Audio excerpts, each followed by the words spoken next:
कक्षा 10वीं के हमारे जितने भी एमपी बोर्ड के बच्चे हैं यहाँ पर देख लीजिएगा। एमपी बोर्ड के बच्चों के लिए विशेष ये वीडियो है। 13 फरवरी के दिन आपको एग्जाम पेपर में टॉप करना है, तो ये आपको प्रैक्टिस पेपर दे रहा हूँ। जी हाँ, ओरिजिनल नहीं है, हम भी कह रहे हैं, आप भी आपको पता है, भरोसे में मतलब रियल किसी के पास नहीं है। मैं मोस्ट इंपोर्टेंट पेपर आपको बताऊंगा, इसलिए आपको ये फ्रंट पेज बताया, कुछ इस तरह का आएगा। चलिए शुरुआत करते हैं। 96 और 404 का एचसीएफ होगा तो 4 होगा। एक द्विघात बहुपद जिसके शून्यक -3 और 4 है तो वो होगा तो x की घात 2/2 - x/2 -6 आ जाएगा। यदि द्विघात समीकरण x² + bx + c के शून्यक अल्फा और बीटा है तो अल्फा + बीटा का मान होगा माइनस का b/a और c/a। ठीक है, x अक्ष की दूरी यहाँ पर y का मान कहलाएगी। एक पेड़ की छाया 20 करनी 3 है तो एक पेड़ की ऊंचाई 20 मीटर हो तो सूर्य का उन्नयन कोण होगा 30 डिग्री। त्रिज्या r वाले उस वृत्त का त्रिज्यखंड क्षेत्रफल ज्ञात कीजिए जिसका कोण कितना है, p डिग्री है। तो यहाँ पर ये दा ऑप्शन राइट रहेगा। यहाँ से देख सकते हैं अपन, बढ़िया से आप तो कंप्लीट करो, निश्चिंत रहो। ठीक है, यहाँ से जो मैंने कहा है उसी में से आपका 100% श्योर फंसेगा। एक ऐसा समीकरण जिसका आलेख एक सरल रेखा होती है उसे क्या कहते हैं? देखो, आलेख सरल रेखा रहेगी तो वो कहलाएगा आपका रेखिक समीकरण। क्या कहलाएगा? रेखिक समीकरण। और दूसरा क्या है? समीकरण है 3x² - 2x + 1/3 = 0 में विविक्त कर कितना है? शून्य है। क्यों बना शून्य? तो यहाँ देखो फॉर्मूला क्या है हमारा, b² - 4ac, और b² यानी b का मान है 2 - 2 की घात 2, 4 × a का मान हो गया 3, c का मान हो गया 1/3।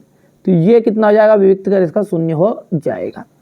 समांतर श्रेणी 3/2, 1/2, माइनस का 1/2, 3 माइनस का 3/2 में सार्वंतर देख लीजिएगा। तो सार्वंतर ये सोल्व कर दिया ऊपर, यहाँ पे देखो। तो सार्वंतर कितना हो जाएगा? -1। सर्वांग सम त्रिभुज कैसे होते हैं? समरूप होते हैं। ठीक है, किसी बिंदु y की अक्ष से दूरी भुज या x निर्देशांक कहलाती है। स्पर्श बिंदु से जाने वाली त्रिज्या स्पर्श रेखा पर लंब होती है। ठीक है, इसके बाद में यहां से देख सकते हैं आप, ये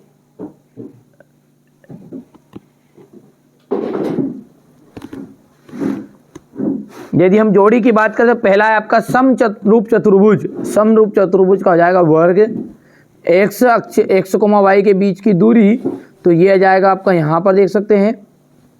और साइन 0 डिग्री का जो मान होता है 0 होता है। 1 + कोट स्क्वायर यानी कि कोसेक स्क्वायर थीटा सर्वसमीका है आपकी।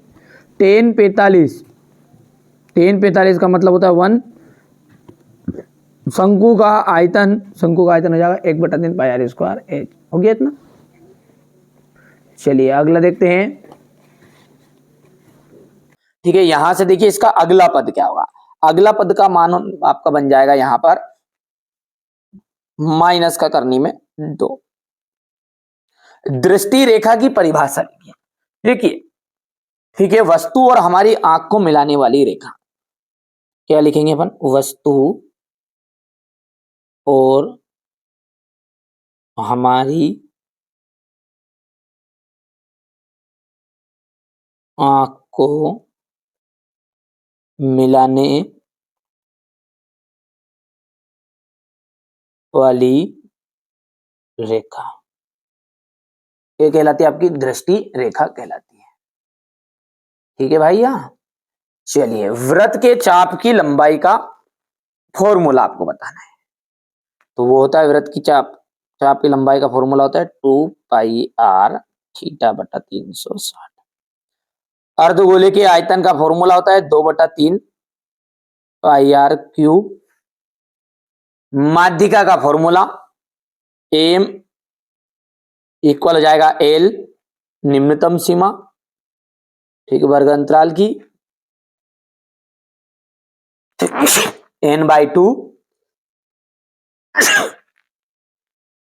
n/2 माइनस संचय बारंबारता बटा बारंबारता और इंटू h। ये हो गया आपका माध्यिका का फॉर्मूला। निश्चित घटना की जो प्रायिकता होती है वो सदैव 1 होती है। कितनी होती भैया? 1। ये आपका ध्यान से करना है। ठीक है, बढ़िया से कंप्लीट करो। ये हमारे इंग्लिश मीडियम वाले बच्चों का मैंने भर दिया है पहले से, ताकि आपको कोई दिक्कत ना आए, परेशानी ना आए। क्योंकि ये जो चैनल है आपका है, मेरा नहीं है, ये आपका है। आप जितने मेहनत करोगे, जितने आगे बढ़ोगे, बस यही हमारा उद्देश्य है। चैनल आगे बढ़े या ना बढ़े, आप आपकी जिंदगी में आगे बढ़ो। और आप चाहते हैं कि आपके साथ चैनल भी आगे बढ़े, तो चैनल को सब्सक्राइब भी कर सकते हैं और अपने दोस्तों के साथ शेयर जरूर करना है ना, ताकि उन्हें भी इस चीज का फायदा मिले, है ना भैया। आपको अच्छी मेहनत करना है, बस हमारा उद्देश्य यही है कि आप अच्छे अंक प्राप्त कर लो, इसी में हमारा जीवन सार्थक हो जाएगा। चलिए आगे बढ़ते हैं। अब देखते हैं सत्य सत्य। प्रत्येक पूर्णांक जो होती है क्या प्राकृत संख्या होती है? तो इसका मतलब क्या है, पहले तो मतलब समझिए। पूर्णांक कहां से शुरू होता है? जिनमें प्लस की और माइनस की दोनों संख्याएं ऐड हो, यानी माइनस का 2 भी पूर्णांक में आ जाएगा और प्लस का 2 भी आ जाएगा। अब प्राकृत क्या है? जिसमें केवल प्लस ही प्लस हो। अब बताओ आप मेरे को कि 2 मैंने बोला तो ये तो पूर्णांक भी है और प्राकृत भी है, लेकिन मैंने बोल दिया माइनस का 3, अब ये प्राकृत नहीं है। तो ये बोल रहा है प्रत्येक पूर्णांक क्या प्राकृत संख्या होती है? तो ये बात क्या हो गई? सत्य। एक्स स्क्वायर माइनस 4x है प्लस 4 इक्वल 0 के मूल बराबर है। बिल्कुल सत्य बात है, क्योंकि यदि हम इसका सॉल्यूशन करेंगे और सोल्व करेंगे तो बी स्क्वायर माइनस 4ac का फॉर्मूला लगाएंगे, ठीक है। 0 आएगा उत्तर तो आपका मूल बराबर होगा। तो यहां पर देखिए 0 उत्तर लाने के लिए क्या माइनस का 4 की घात 2 हो जाएगा, -4 इंटू ए का मान है 1 इंटू सी का मान है 4, 4 चुकू 16 -16, क्योंकि ये घात 2 से प्लस का हो गया, तो आ गया 0 नहीं आया, आ गया तो मतलब भैया ये बराबर है। ये समांतर श्रेणी है या नहीं है? तो समांतर श्रेणी का चेक करने का फॉर्मूला होता है अपना a2 माइनस a1, ये d के बराबर।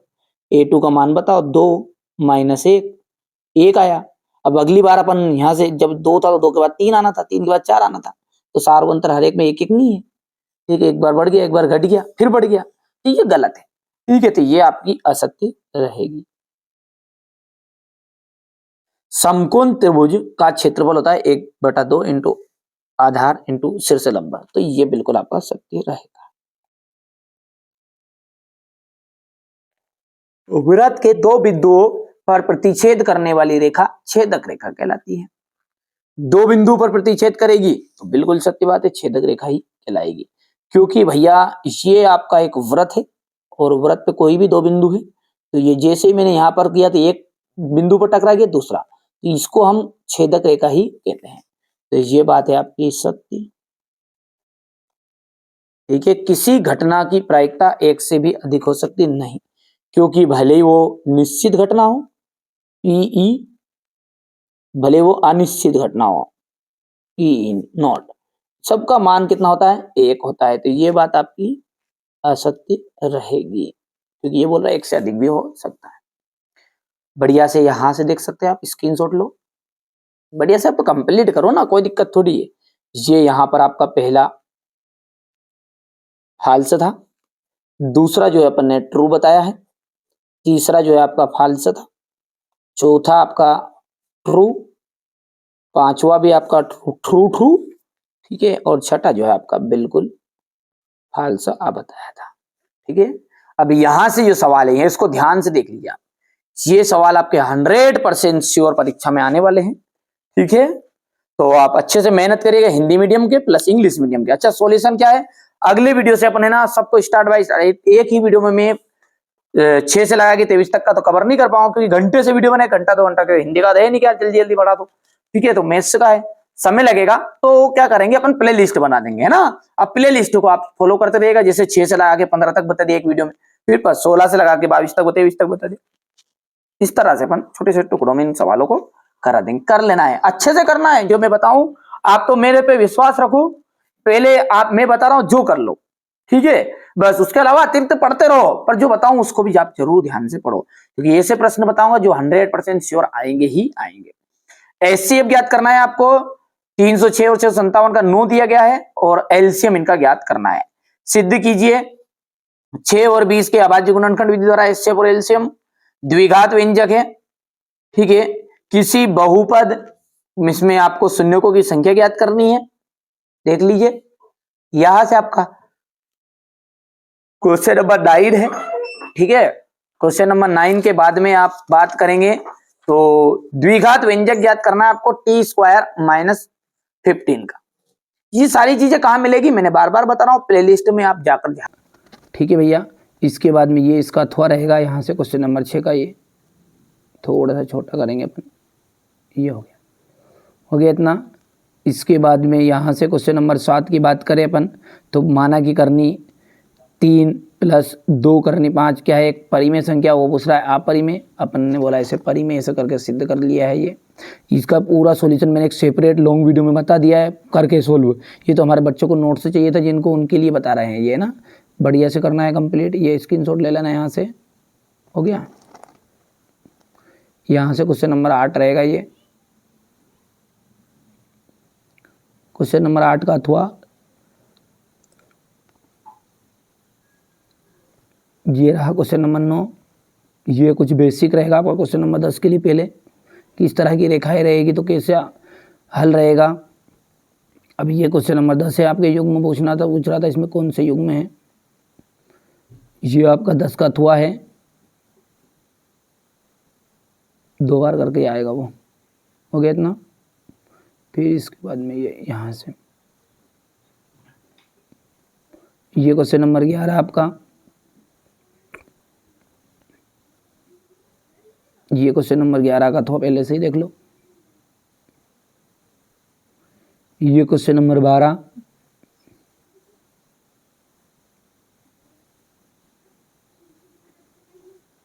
हो गया इतना। इसके बाद में ये यहाँ से ये क्वेश्चन नंबर 12 का थोड़ा रहेगा यहाँ से, ठीक है भैया। इसके बाद में क्वेश्चन नंबर ये 14,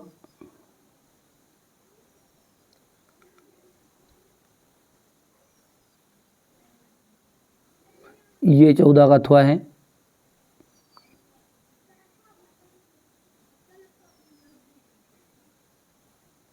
इतना हो गया है। इसके बाद में ये क्वेश्चन नंबर 15 देख लीजिएगा आप, तो यहाँ से ये 15 का थोड़ा है,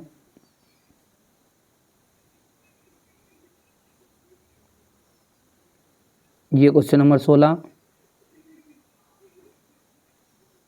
इसके बाद में ये यहाँ से ये क्वेश्चन नंबर 17,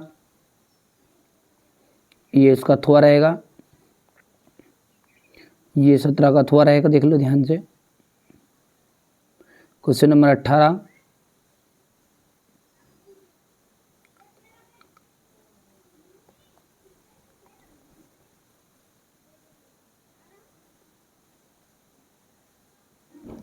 ये यहाँ से हो गया इतना। क्वेश्चन नंबर 19 ध्यान से देखो, ये रहा क्वेश्चन नंबर 19 का थोड़ा,